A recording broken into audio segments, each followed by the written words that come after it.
Welcome to Chillin' 101. We hope this video helps. In this video, I will explain how to cook Dauphinoise potatoes. This classic French dish is surprisingly simple to make and incredibly delicious. We'll start by gathering our key ingredients: 2 pounds of starchy potatoes, 1 pint of rich double cream, 2 cloves of fragrant garlic, and a hint of nutmeg. Make sure your gratin dish, about 9 by 13 inches, is lightly greased and ready for layering. Now, let's get our hands dirty with some preparation. First, peel your chosen potatoes and slice them uniformly thin, aiming for about 1/8 of an inch. Consistency is key here for even cooking. Next, finely mince your 2 cloves of garlic.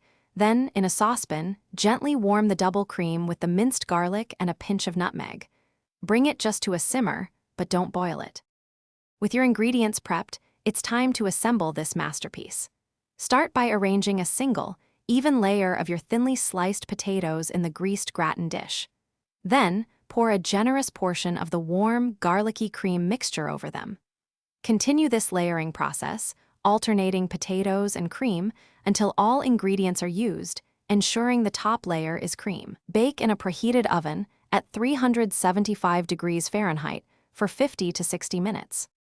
Once baked, your Dauphinoise potatoes should be beautifully golden and bubbling.